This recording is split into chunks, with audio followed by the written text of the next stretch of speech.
Ustaz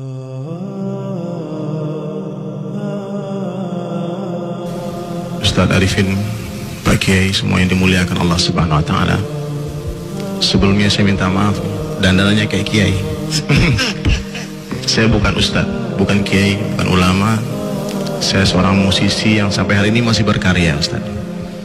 Cuman gara-gara ayat tadi itu tuh yang dibaca sama Ustaz itu, saya bersemangat untuk berdakwah. Itu saja.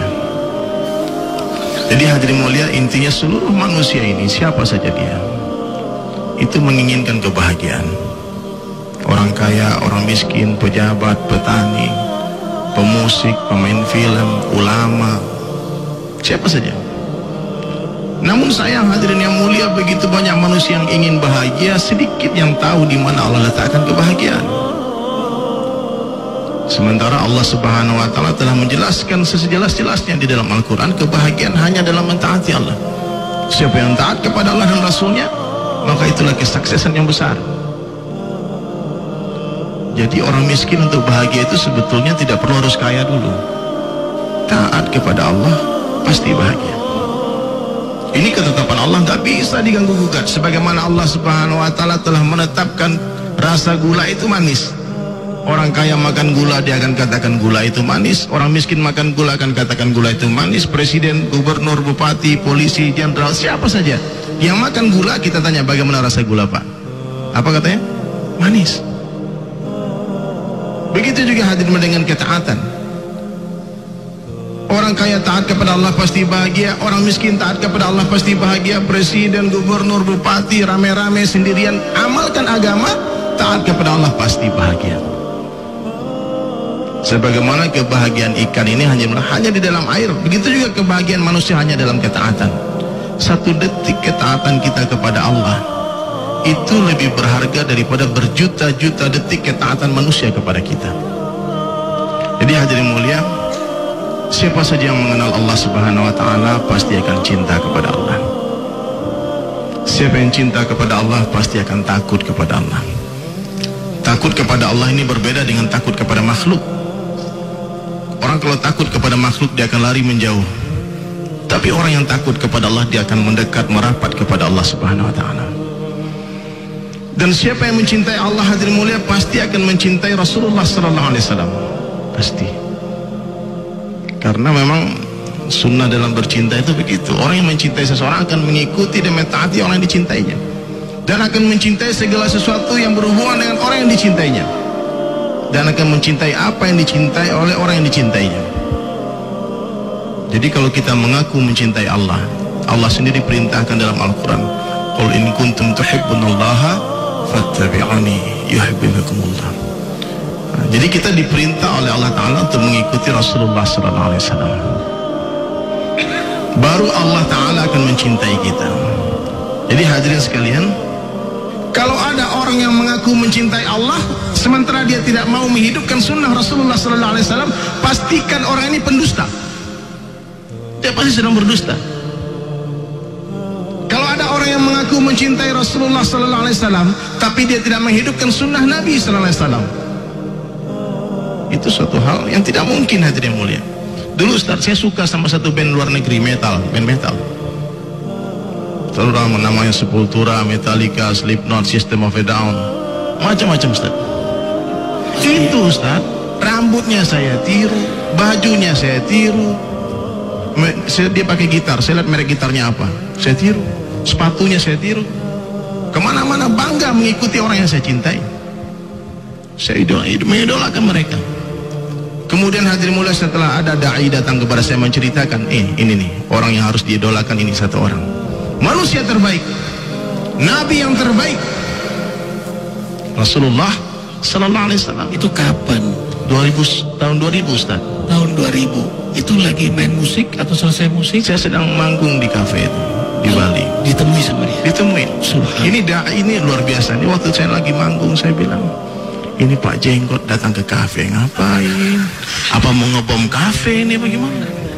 Tapi ini orang so akrab. Setiap kontak Ais, dibilang, hey, kali ini nih ada orang-orang yang sayang sama saya. Biasanya kalau dulu saya main musik, datang orang sama saya ketemu orang yang yang aku merasa jago agama, dia bilang musik haram, makanya saya lari dari Bali, saya lari dari Jakarta, saya asli Padang Ustaz, karena saya rasa ini Islam tidak bersahabat dengan seni, dengan musik, hobi saya mau lari dari Islam. Di mana yang tidak ada azan? Bali. Oke. Allah. Kan tiap sebentar azan di Jakarta Pak, sementara kita nggak sholat, gimana? Kan mengganggu. Saya bilang, gimana ya? Gimana saya pengen jadi musisi, saya mau manggung di Amerika, di luar negeri, cita-cita saya. Karena saya pikir kemuliaan waktu itu dalam popularitas. Saya salah paham, saya pikir kejayaan, kesuksesan itu kalau saya terkenal, punya band internasional. Subhanallah. Kasih sayang Allah, berkat doa orang tua. Jadi hadirin yang mulia, doakan. Ketika ayah saya tahu saya ke Bali, beliau pasrah. Saya pergi dari Padang itu naik truk, karena nggak diizinkan pergi merantau, karena dia pengen, ayah saya pengen saya belajar agama, mondok ataupun IAIN seperti beliau. Dahsyatnya doa orang tua. Itu doa terus. Allah hantar dai, masya Allah. Ini dai ini luar biasa Pak. Dai ini mahabbah kepada umatnya luar biasa. Jadi saya pahami hadirin mulai ketika di Bali, dakwah itu adalah seperti lentera cahaya. Dakwah. Jadi hadirin mulai seorang dai tidak mungkin lari dari kegelapan. Justru para dai ini berjalan mencari tempat-tempat yang gelap dan menerangi tempat itu. Tidak mungkin cahaya pergi, tapi cahaya mendatangi, mencari kegelapan. Cari kegelapan dan terangi tempat itu. Jangan caci kegelapan, bawakan lentera untuk kegelapan. Subhanallah. Ustaz, saya waktu itu bertanya sama teman-teman itu, bagaimana hukumnya nih, saya gondrong, saya metal, tapi saya mau ikut ngaji, boleh nggak? Teman saya waktu itu satu orang pakai tato. Kalau bertato gimana Ustaz? Boleh nggak sholat? Waktu itu yang dakwah itu dia jawab dengan hikmah. Dia bilang anak metal sholat itu luar biasa Bang. Yang aneh itu nggak metal tapi nggak sholat. Orang bertato sholat itu luar biasa. Yang aneh itu nggak punya tato nggak sholat. Akhirnya saya sama teman semangat. Oh iya, ini cocok nih jamaah sama kita nih. Ini jamaah cinta ini. Ini jamaah kasih sayang ini. Nggak benci sama saya. Baru saya paham bahwa Allah itu benci dosa tapi tidak benci pendosa. Allah sayang sama kita semua. Saya di Bali mulai Ustaz, subhanallah, saya mulai dakwah. Kan kuntum khaira ummatin ukhrijat linnas. Kalian adalah umat yang terbaik. The best umat ukhrijat, yang dikeluarkan, yang dikhurujkan untuk seluruh manusia. Saya tahu orang Bali manusia, orang Amerika manusia, orang Eropa, orang Venezuela, orang Brazil, Australia datang ke Bali. Seluruh manusia datang ke Bali Ustaz. Saya bilang ini maksud Allah hantar saya ke sini untuk dakwah ke mereka. Sudah, saya mulai hijrah. Saya ikut pesantren kilat waktu itu 3 hari. Pesantren kilat. Dan santri kita setiap bulan keluar 3 hari. Ajib subhanallah. Setelah 3 hari itu berubah cita-cita saya Pak. Yang tadi cita-cita pengen ke Amerika, sekarang jadi cita-citanya berubah jadi pengen masuk surga. Dulu mana ada cita-cita masuk surga Ustaz?